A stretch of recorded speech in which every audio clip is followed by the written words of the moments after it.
Let's treat this like it is test day. So have your pen, your paper, and your notes and your headphones.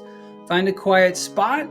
You will hear 3 academic lecture followed by TOEFL style questions. At the end, you will have some approximate score. So drop in the comments how you did. And of course, if you're taking the TOEFL in 2025, one way to help this channel is to give this a like and subscribe. Grab your free guide. It's everything you need to pass the TOEFL in 2025. And I hope to see you on my channel sometime soon.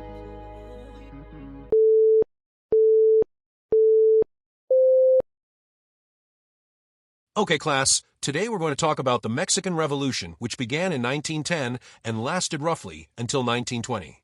Now, this was not a simple conflict with two sides. Instead, it was a complex social and political struggle involving multiple factions, regional leaders, and shifting alliances. Let's begin with the background. In the early 20th century, Mexico was ruled by President Porfirio Diaz, who had been in power for over 30 years. While Diaz modernized the economy and encouraged foreign investment, much of the population lived in poverty. Land was concentrated in the hands of a few wealthy families and foreign companies, while peasants and indigenous people were losing access to their ancestral lands. So in 1910, when Diaz announced he would run for re-election again, a reformer named Francisco Madero challenged him. Madero was from a wealthy family, but he wanted democratic elections. When Diaz had Madero jailed and declared himself the winner, Madero escaped and issued a call for revolution in the famous plan of San Luis Potosí. This marked the beginning of open rebellion. By 1911, Diaz was forced into exile and Madero became president. But his presidency was short-lived. He faced opposition from all sides, radicals, conservatives, and even his former allies. In 1913, he was overthrown and murdered in a coup led by Victoriano Huerta, a general who wanted to return to military rule. Huerta's dictatorship was met with strong resistance from multiple revolutionary leaders. Among the most famous were Venustiano Carranza, Pancho Villa, and Emiliano Zapata. Each had a different vision for Mexico. Zapata, in the south, fought for land reform, demanding land be returned to the peasants.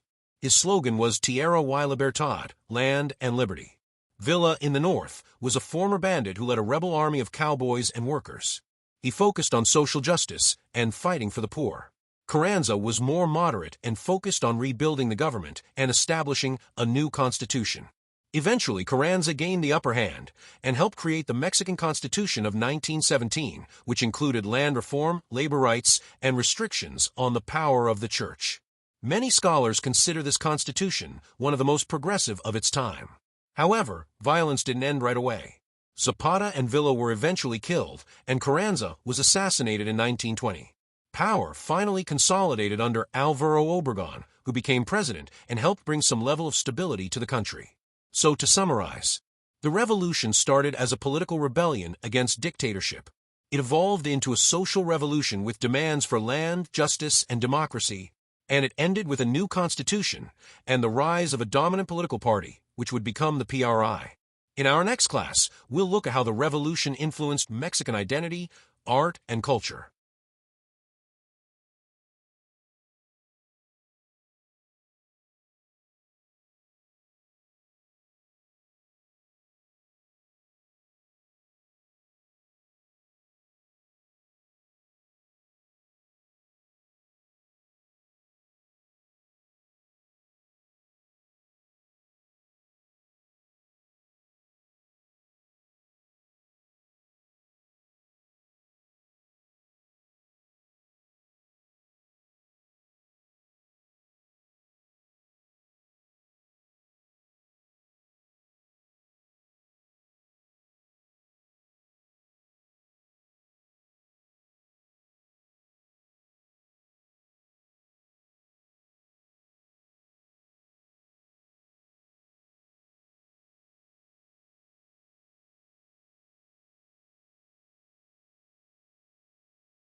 Today, we're going to explore the narrative structure known as the hero's journey, a storytelling framework identified by the scholar Joseph Campbell in his influential book The Hero with a Thousand Faces. Campbell observed that myths from different cultures often followed a similar pattern, what he called the monomyth or one story. The hero's journey typically has three main stages: departure, initiation, and return. In the departure stage, the hero leaves their ordinary world after receiving a call to adventure. This moment might involve a challenge, a mysterious message, or a crisis. Often, the hero is reluctant at first but receives help from a mentor figure. Think of characters like Obi-Wan Kenobi in Star Wars or Gandalf in The Lord of the Rings. Next comes initiation, where the hero enters an unfamiliar world full of trials and obstacles. They might face enemies, make allies, and experience deep transformation. A key moment here is often called the abyss or supreme ordeal, a life-or-death struggle or moment of revelation that forever changes the hero. Finally, in the return, the hero comes back to their ordinary world, but now transformed. They may bring back a gift, a lesson, or a new perspective that helps their community. This is sometimes called the elixir. You can find the hero's journey not only in ancient myths like those of Odysseus or the Buddha, but also in modern films and novels. For example, Harry Potter, The Matrix, and Black Panther all follow this pattern to some extent. In fact, many Hollywood screenwriters intentionally use the hero's journey to structure their stories. It's important to note that not all stories fit this pattern perfectly, and some critics argue that Campbell's model is too focused on male or Western narratives.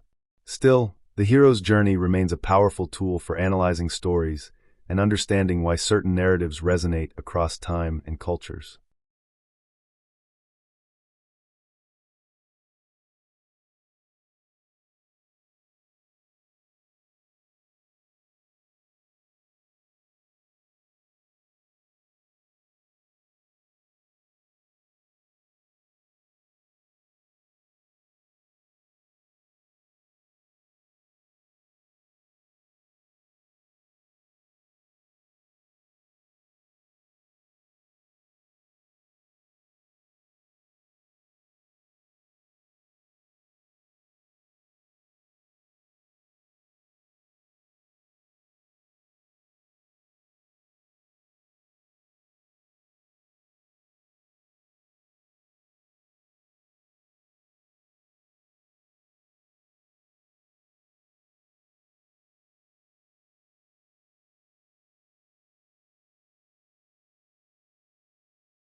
Today we're going to look at one of the most important concepts in environmental science, the greenhouse effect, and how it connects to global climate change.